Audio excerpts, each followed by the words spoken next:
Welcome back friends, this is TRZ physics. मैं रेहान जिया और हम आपका मेरा प्यारा सब्जेक्ट पढ़ रहे हैं फिजिक्स। आज क्या है? आज बेसिकली आपको बताया जा रहा है एक नई सीरीज के बारे में जिसका नाम है कॉन्सेप्ट से पीवाईक्यू तक। माने कि एक पीवाईक्यू सॉल्व किया जाएगा जो पीवाईक्यू के ऊपर का कॉन्सेप्ट भी आपको बताया जाएगा। जैसे आपके सामने पीवाईक्यू है जेईई मेन 2020 9 जनवरी शिफ्ट नंबर 2 का फिजिक्स का कॉन्सेप्ट, फिजिक्स का सवाल है। अब ये जो सवाल है ये पूरा बेस है सोलेनोइड के ऊपर।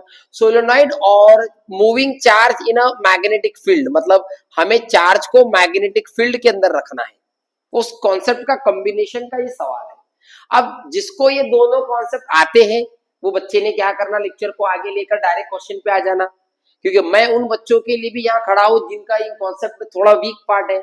तो कुछ चंद 2 से 3 मिनट के अंदर मैं चाहूंगा कि मैं कॉन्सेप्ट आपको अच्छे से समझा दूं।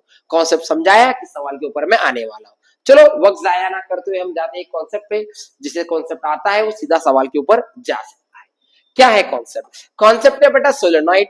अब ये पहले समझ ले, सोलेनोइड बोले तो क्या? सोलेनोइड बोले तो एक कंडक्टिंग वायर लेना है, वायर, उस वायर को किसी भी एक रॉड के ऊपर घुमाना है कुछ इस प्रकार और उसको बाहर निकालना है। इसे हेलिकल शिफ्ट कहते हैं। इस प्रकार के वायर को या इस प्रकार के सेट को हम बोलते हैं सोलेनोइड। अलग अलग डिवाइस में यूज होता है, ये ट्रांसफार्मर के अंदर यूज होता है, अलग अलग उसके जनरेटर में यूज होता है। ठीक है, यूज के ऊपर बात नहीं करना है, मुद्दे पे आते हैं। तो ये जो मैग्नेटिक फील्ड प्रोड्यूस हो रही है, क्योंकि मुझे मिस्टर हंस कह कर गए, हंस साइंटिस्ट का नाम है, हंस क्या कह कर गए कि किसी भी वायर में, कंडक्टिंग वायर में अगर करंट फ्लो हो रहा है तो उसके आसपास मैग्नेटिक फील्ड बनेगी। जैसे कि अगर मैं बताऊं, ये हमारी रिंग है, देखो छोटी रिंग को लिया, इसमें से करंट जा रहा है तो इसमें क्या बनेगी? Magnetic field. सवाल क्या है कि इसके अंदर बनती है यूनिफॉर्म मैग्नेटिक फील्ड और बाहर बनती है नॉन यूनिफॉर्म। अंदर यूनिफॉर्म क्यों बनती है? क्योंकि अंदर की सारी लाइन, इनसाइड की अगर बात करूं, इक्वली स्पेस है, स्ट्रेट है, कोई भी इंटरसेक्शन नहीं है, इसीलिए उसे कहा जाता है यूनिफॉर्म मैग्नेटिक फील्ड। रीजन यही है कि हर एक सिंगल कॉइल क्या बना रही है, यहाँ पर मैग्नेटिक फील्ड बना रही है। लेकिन अगर आउटसाइड की बात करूं तो वो वीक है या इरेगुलर है, इसीलिए उसे नॉन यूनिफॉर्म भी कहा जाता है। तो बात याद रखना, अंदर की तरफ यूनिफॉर्म, बाहर की तरफ नॉन यूनिफॉर्म। फिर बात आती फॉर्मूले की, तो बहुत फेमस फॉर्मूला है B बराबर म्यू नॉट एन आई। आई बोले तो करंट है, म्यू नॉट हमारा कांस्टेंट है जिसका वैल्यू है 4 पाई इंटू 10 की पावर -7 टेस्ला मीटर पर एम्पियर।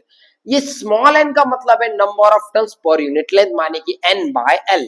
अब सवाल क्या है कि ये जो मैग्नेटिक फील्ड अंदर बन रही है ये किस पे इंडिपेंडेंट है? तो वो है बच्चा रेडियस और एरिया पे। फील्ड का कोई भी लेना देना आपके एरिया से और लेंथ से नहीं है। लेंथ कहने का मतलब, सॉरी, एरिया और रेडियस पे नहीं है। ये हो गया आपका सोलेनोइड की कुंडली।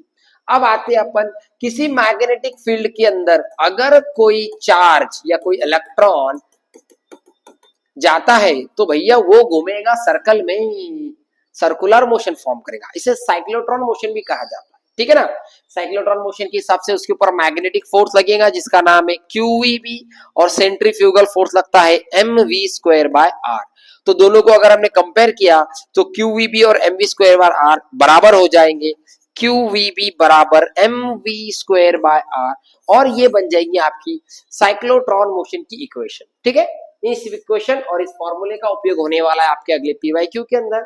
चलो समझते हैं। पीवाईक्यू आपके सामने है, पहले बड़ा वीडियो पॉज करके सवाल पढ़ ले, मैं ज्यादा वक्त जाया नहीं करना चाहूंगा, वीडियो लेंथी बन जाती है। क्या है सवाल? सवाल है बेटा, electron gun place inside the long solenoid of radius r on its axis. The solenoid has n turns per unit length and carries a current I. The electron gun shoot an electron with radius along a radius of solenoid with speed v. If electron does not hit the inner surface of solenoid, the maximum possible value of v is. बड़ा निबंध दिया है भैया। देख सीधी सीधी बात बोलूं भाई, उनका बोलना क्या है कि सोलेनोइड के अंदर हमने एक इलेक्ट्रॉन गन रखा। इलेक्ट्रॉन गन मतलब इलेक्ट्रॉन को जिसके अंदर से इलेक्ट्रॉन निकलता, और उसको हमने एक्सिस पे रखा, समझो यहाँ पर, और उसमें से हमने छोड़ा एक इलेक्ट्रॉन। अब मुझे बता, जब आप इलेक्ट्रॉन यहाँ से निकालेंगे तो वो तो फील्ड में का मैग्नेटिक फील्ड के अंदर, क्योंकि अभी हमने बोला फील्ड है अंदर।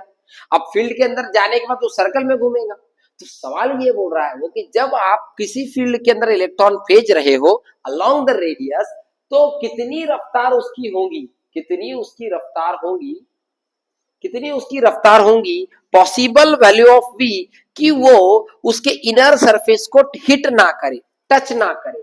या डायग्रामेटिकली बताना चाहूंगा मैं, देखो ये है, इसमें का इस पार्ट को बाहर ले लेता हूं मैं, समझ लो ये है वो सर्कल, ये इलेक्ट्रॉन, इसको हमने हिट किया तो मैक्सिमम कितना इसे फेंका जाए कि वो आपके इनर सरफेस को टच ना करे, ये बात वो बता रहा है।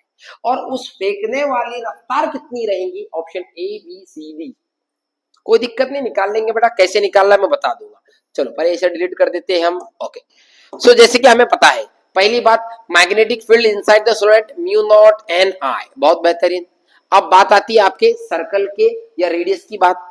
तो जैसे मुझे मालूम है कि जब आप किसी इलेक्ट्रॉन को मैग्नेटिक फील्ड में रखोगे तो वो साइक्लोट्रॉन मोशन करेगा, साइक्लोट्रॉन मोशन करेगा तो उसका जो रेडियस रहेगा वो रहेगा M V divided by Q B. ये फॉर्मूला कहां से बना, ये जो इक्वेशन दिखे, ये इक्वेशन को काम करके फॉर्मूला बना है, तो यहां से आप बना सकते हो, कोई दिक्कत वाली बात नहीं है। अब इसमें जो आपका आर है, आर माने कि radius of that electron, electron मतलब ऑर्बिट का रेडियस। तो जैसे वो बोल रहा है हिट नहीं करना है, मतलब अपन तो टच तो नहीं कराएंगे उससे, अगर सोलेनोइड को टच कर गया तो वहां पर मुद्दा खत्म हो गया। तो कितनी होगा, तो कम से कम उसका आधा रेडियस, माने कि आपका जो आर रहेगा वो आर बाय 2 के बराबर रहेगा। ये कंडीशनल है, क्यों कंडीशनल है, कि इससे अगर टच ज्यादा रहा तो वो टच करने लगेगा, सर्कल में घूमेगा और घूम के वो उसको टच कर देगा, टच करेगा तो अपनी सिचुएशन हैंडल नहीं होगी, सेटिस्फाई नहीं करेगा। दैट्स वाई हमें आर लेना है आर बाय 2। समझ में आ गया, आर बाय 2 क्यों लेना है वो अच्छी से समझ ले। इससे ज्यादा रहा तो घूमते घूमते टच कर लेगा, और वो बोला टच नहीं करना है। ठीक है, चलो बहुत बेहतर, पुट कर दे बेटा वैल्यू, आर बाय 2 बराबर M V by Q B. अब तुझे अभी भी डाउट है, सवाल में पूछा क्या है, तो लास्ट लाइन पढ़ ले, maximum possible value of V, तुझे वी निकालना है। इस इक्वेशन में वी दिख रहा क्या, देखा, खत्म बात, निकाल ले वी। क्या मैं ऐसे लिख दू, Q B R divided by, वो एम नीचे आ गया, 2m is equals to V. अब ऐसा ऑप्शन है क्या बेटा, वी निकालने बोला था, ऐसा तो नहीं है, ऑफ कोर्स नहीं होगा। तो मेरे को ये बी को देख के किसी को तो भी याद आई, ये बाजू वाली की, बी का फॉर्मूला क्या है, म्यू नॉट एन आई। तो बेटा क्यू जैसे का वैसा, mu naught N I R divided by 2m is equals to V. अब रही बात क्यू की, तो क्यू की जगह पे उसने ई लिखा है, क्योंकि क्यू बोले तो चार्ज, और चार्ज हमारा इलेक्ट्रॉन है। So E mu naught n I R divide by 2m is equals to v। कौन सा ऑप्शन मैच हो रहा है देखो बेटा, तो देख रहा हूं मैं सभी ऑप्शन के अंदर नीचे सिर्फ 2m बी ऑप्शन में ही है, हमारा 2m आया, माने कि option number B. I hope आप समझ पाए हो, मैंने कॉन्सेप्ट से लेके पीवाईक्यू के सीरीज के अंदर यही बताया। आप क्या करो, इसी प्रकार से मुझे डाउट भेजो, मैं सॉल्व करके दूंगा, उसका कॉन्सेप्ट भी बताऊंगा। जिसे कॉन्सेप्ट चाहिए वो कॉन्सेप्ट लेगा, जिसे सवाल चाहिए वो सवाल लेगा। इसी सीरीज को हम कंटिन्यू करेंगे। Thank you so much. Please video को शेयर करो, लाइक करो और सब्सक्राइब प्लीज करना। Thank you.